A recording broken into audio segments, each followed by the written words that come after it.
This week in East Brunswick, the Township Council discussed the proposed courtroom expansion with Judge Schneider at Monday's Township Council meeting. During the public portion, the revaluation was again brought up. Stay tuned for dates and times when Township books on real estate values will be open for public inspection. Chris Shirley will visit the Palace of India on this week's restaurant guide. Mary Tenaccio will discuss pyramid schemes on Consumer Aware, and Sharon Karmazin will talk to the Jaycee Ettes about their club and its activities. First, we'd like to present a segment of a new film by David Dessel with Township historian Richard Walling, all about Walling's discovery of a slave burial ground in the Old Bridge section of East Brunswick. The film, entitled Eroding Memories, was previewed Sunday at the library. Our thanks to David Dessel, who has allowed us to show this section of the film. This is a 10-year-old strip mine located in one of East Brunswick's borders. It is called the Bonus Tract.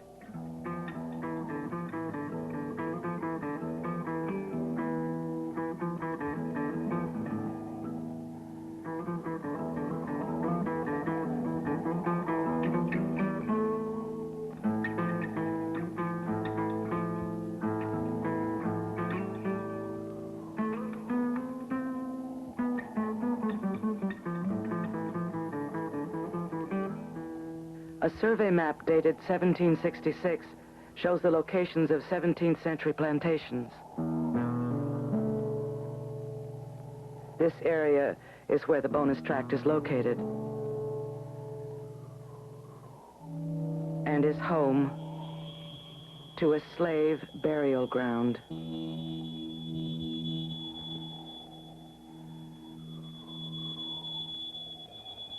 The discoverer of the site, historian and archaeologist Richard Walling. The first step in my research was to find out who had owned the plantation. Abraham Barkaloo was an early owner of this property. Known as Barkaloo the Landgrave, his holdings were quite extensive. The only remains of his plantation lie a few hundred feet from the burial mound.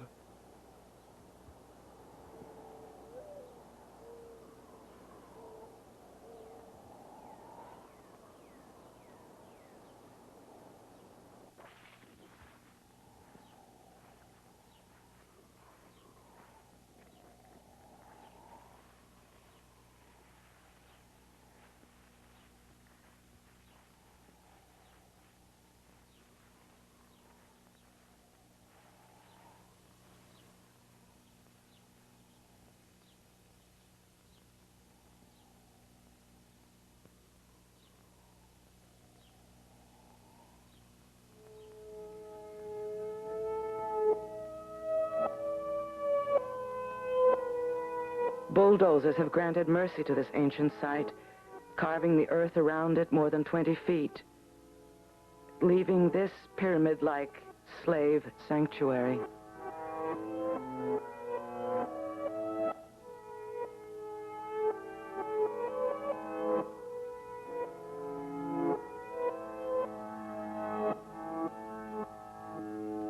Only one grave marker still remains. Woodward Clayton's History of Union and Middlesex Counties is the only detailed historical writing of the area. I checked this 100-year-old eyewitness source. In the East Brunswick chapter, Clayton detailed the location of every known township cemetery. Clayton wrote, "On another portion of the old Barkaloo farm is a burial ground containing the remains of a goodly number of slaves who have died on this place many years since." Clayton's exhaustive survey of township burial places listed no other site in the vicinity except for the slave burial ground. The identity of those buried on the bonus property will probably never be known. However, we do have documentary evidence of Barkaloo's ownership of slaves. In a will written 5 years before his death, Barkaloo listed the following to be distributed to his relatives upon his death: Frank, Dick, and Kate, Sam, Jake, Tom, and Negro woman Phoebe. Many of these souls may have been laid to rest on this site. An important part of the physical evidence that led me to the conclusion that this was indeed a slave burial ground was the fact that the headstones lacked any inscriptions, whereas in white cemeteries from the same period, headstones are fully inscribed. And in addition, the Barkaloo family that owned the plantation and the slaves were buried on another part of the farm, now the site of a recreation center. Thousands of slaves enter this country here at Perth Amboy, less than 15 miles from the gravesite.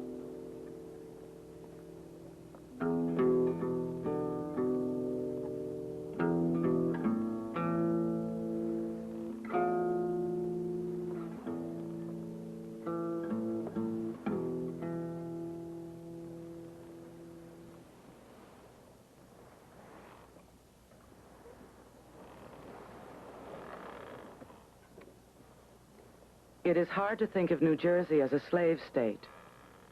But without an import duty on slaves until 1769, New Jersey became a major slave trading area in the northern colonies.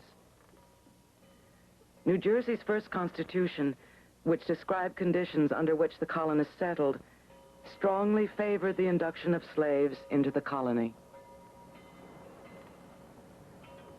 That was a segment of Eroding Memories by David Dessel. Now let's join Sharon Karmazin in the studio. Hello again. This is Sharon Karmazin, live at the East Brunswick Library for This Week in East Brunswick. And with me today, I have two members, a president and a past president, from the East Brunswick Jaycee Ettes. And they're here with me to tell us a little bit about what the East Brunswick Jaycee Ettes is and what their group does. Although right now it's a small group, only 15 members, they do quite a lot during the entire calendar year with special activities going on all the time. Directly to my right is past president Maureen Hollerith, and sitting next to her is the current president, Ruth Ann Moore. Welcome, ladies. Thank you. Thank you for coming today. You're welcome. Ruth Ann, tell us about some of the activities that the Jaycee Ettes are involved with. Okay, well, the Jaycee Ettes fiscal year starts in June, and we at that time begin preparing for our Middlesex County Fair, which is held in August.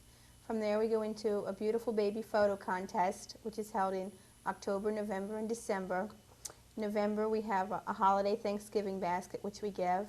In December we have a children's holiday spray, which is held at J.C. Penney in conjunction with the Milltown Jaycees. Can you tell me a little bit about that? Maureen, would you like to elaborate? Well, okay. The project was started a few years ago. The East Brunswick Jaycees had done the project for quite a few years, with J.C. Penney. And the Jaycee Ettes had always helped out a little bit, mainly providing members the day of the shopping spree to help the children go and pick out toys. What was done is that there are children taken from the area, from East Brunswick, and toys are gotten for them from local toy companies. So each of the children is given a toy. They are from Santa Claus. And then the Jaycees would give the children about $10 or $12, and they would take them into the toy department at J.C. Penney. This would be before the store opened. And they would take them in, and the children could shop for whatever toy they wanted to in the store. And how are the children selected for this? I believe they're selected by a nurse, a school nurse in East Brunswick has always selected the children. Now this year... So these are particularly needy children? Yes, they are. Yes, they would be needy children. And so this year, since East Brunswick Jaycees are no longer in existence, Milltown Jaycees took it over. Some of the East Brunswick Jaycees went over to the Milltown chapter. And this year, the Milltown Jaycees did it, and we helped out, quite a bit, actually, with financially this year also, and also being there the day of the shopping spree. So it's nice for the children. So they get something from Santa, and Penny's, I think, provides breakfast, gives them juice and donuts, and now they take them in and they give them. I think they got like about $12 this year to shop. I'm not sure. Yes. Well, with inflation, I guess it must have to go up every year. And, the money is raised by, the Jaycees raise the money in various ways, and then we also contributed something this year. Now, maybe you'd like to elaborate a little bit on the relationship between the Jaycees and the Jaycee Ettes. I guess at one time you had to be the wife of a Jaycee in order to be a Jaycee Ette. Is that still true, Ruth? Not anymore. Today being no East Brunswick Jaycees, a lot of our members are just plain Jaycee Ettes with no husbands being associated with any Jaycee organization. I see. And what type of work would you say the Jaycee Ettes basically are involved in? Mostly charitable work. I see. And what are some of the organizations that you give money to? Well, the organizations vary year to year depending on the president and various other factors. This year we were able to give to New Jersey Camp Jaycee, Ronald McDonald House, Sloan Kettering, St. Jude's Children's Hospital, Muscular Dystrophy. And the scholarship will be A scholarship is given each spring. So there's really a wide range of contributions that are made. Since we've been running the beautiful baby contests, like this was the 4th year this year, 3rd or 4th year we've been running it. And the first year we ran that, we decided that whatever monies we collected from the baby contest that would be given to children's charities. Mm-hmm. And that's why we've given the Ronald McDonald House this year, and Sloan Kettering the children, for the children. Camp Jaycee is a camp for retarded children that's run up in Pennsylvania, but it's run by the New Jersey Jaycees. I see. Now, if there are women who are watching right now who might like to get involved with your organization, it's a nice way to get to know people, to do some community service work, to help raise some money, to have some fun, I'm sure. Yes. So you must do that Yes, along we the do that way. too, right. I think all A the little bit. organizations do. Right. Who would they get in touch with? Well, they can call me, and my number is 254-6376. And I'm usually home each evening as well as weekends. Okay. Well, we recommend that you do that if you're interested in getting involved with a very worthwhile community group. That's the East Brunswick Jaycee Ettes, and again, that number? 254-6376. Okay. Ruth, Maureen, thank you very much for being with me today, and we'll see you again. Okay, thank you. This is Sharon Karmazin from the library with This Week in East Brunswick. Until next time.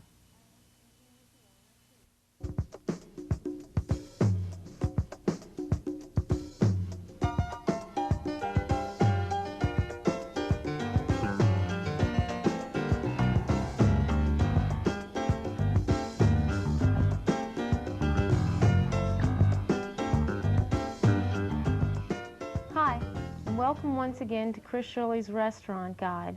I'm Chris Shirley, and here we are today at the Palace of India, which is located on Route 18 in East Brunswick.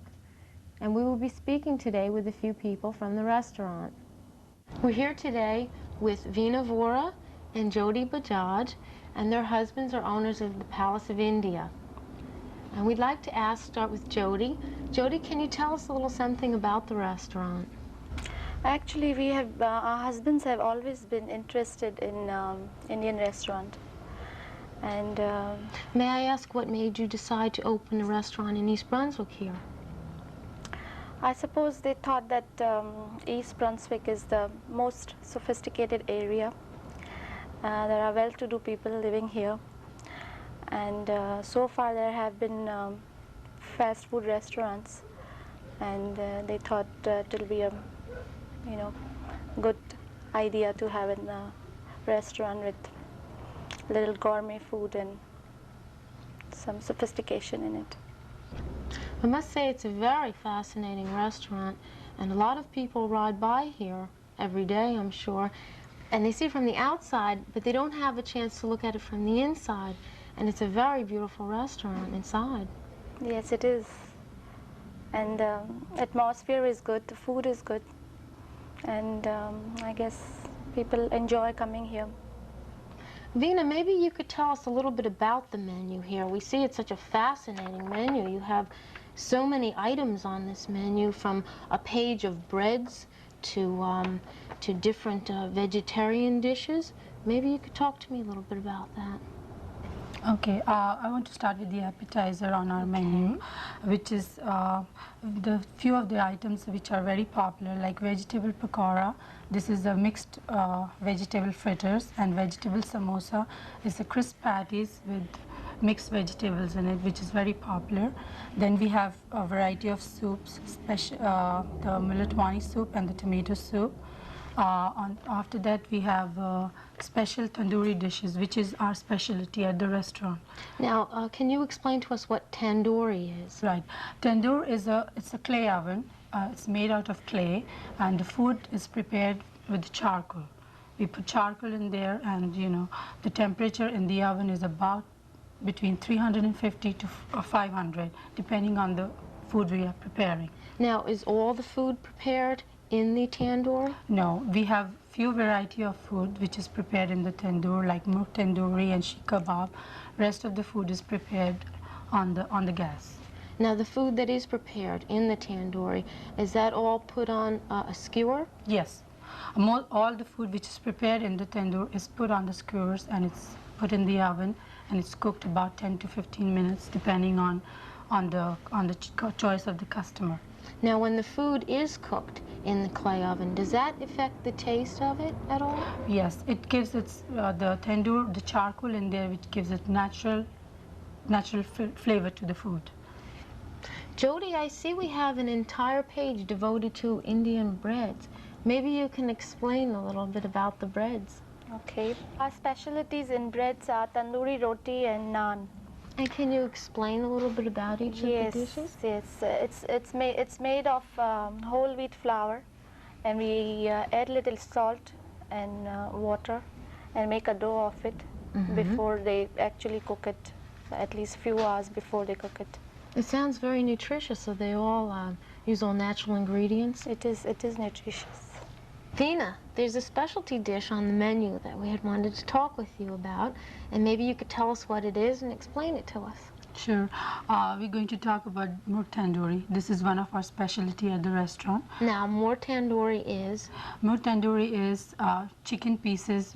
We take chicken pieces and we marinate those pieces in yogurt with spices like cumin powder, coriander powder, black pepper, black salt, fresh ginger and garlic, yogurt, and this is the chicken pieces are marinated about 12 hours in this mixture. Now, this can also be cooked to order, correct? Right. This can be cooked to according to the customer's choice.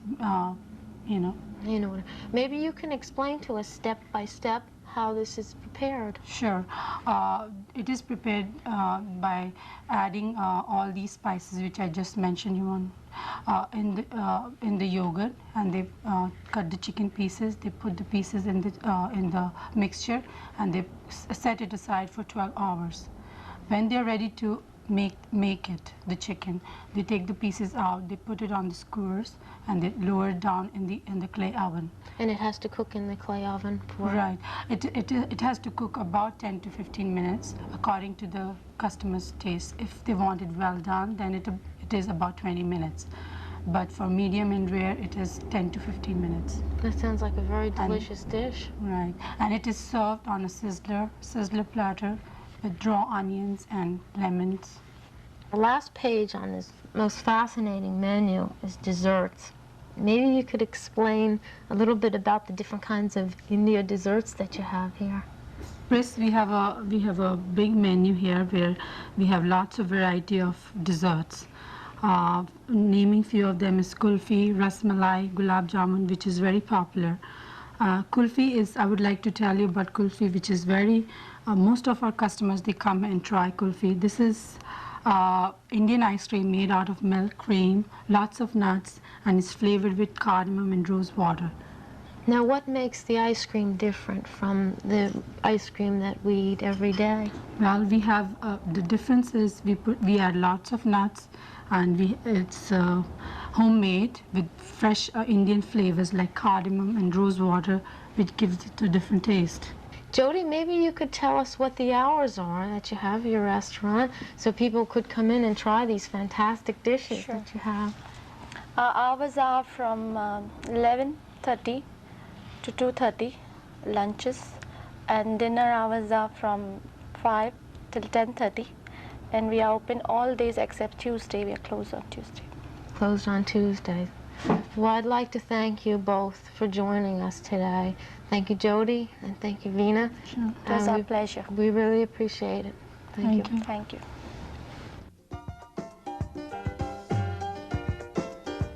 Well, we'd like to thank everyone at the Palace of India. And if there are any other restaurant owners in the area who would like to have their restaurant shown on my show, please write to me, Chris Shirley, at the East Brunswick Library, Channel 8 in East Brunswick, New Jersey. And until then, we'll see you in 2 weeks, and good dining.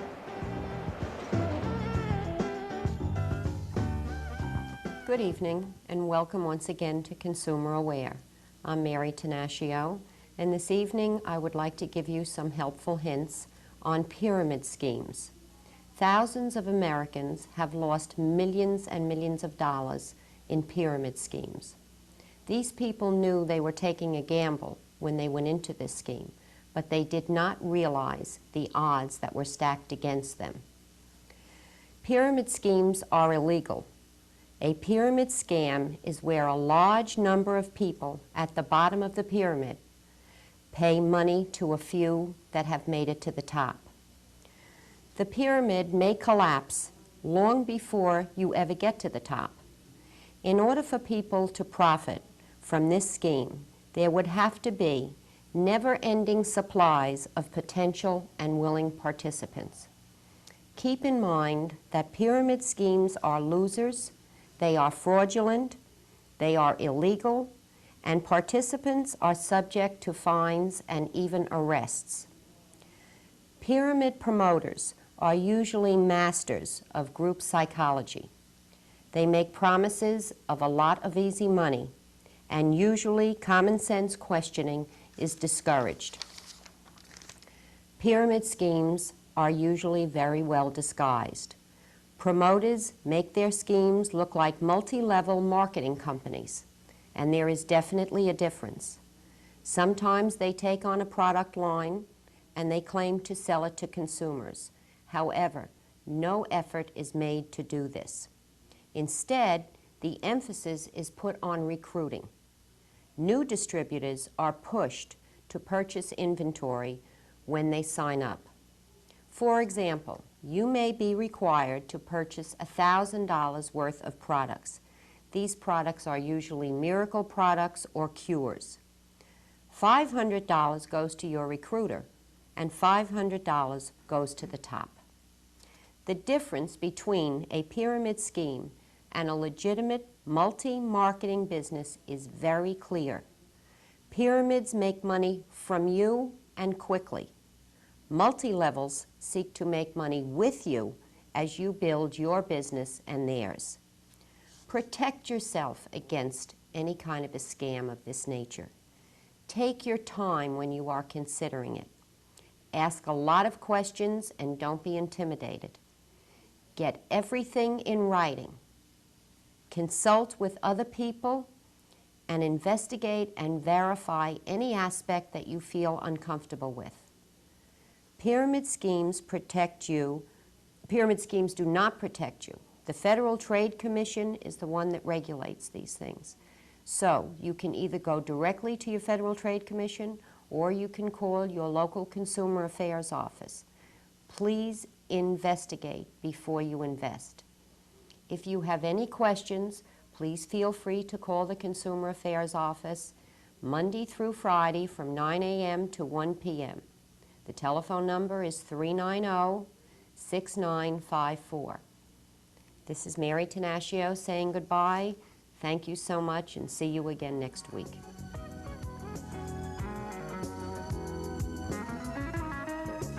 The East Brunswick Division of Recreation would like to inform the public of days and hours when the community's tennis courts will not be available for public use. Community Park tennis courts will not be available Saturdays through June 4th from 10 a.m. to 2:30 p.m. Sundays through June 5th, 11:30 a.m. through 2:30 p.m. Saturday, June 11th and 25th, 9 a.m. through 12 p.m. and July 9th, 9 a.m. through 12 p.m. Mondays and Thursdays, June 20th through August 25th, only one court will be available for public use between 9:30 a.m. and 11:30 a.m. The Central School courts will not be available Saturdays through June 4th, 10 a.m. through 11:30 a.m., and Sundays through June 5th, 10 a.m. through 1 p.m. Mondays and Thursdays through August 25th, only one court will be available 9 a.m.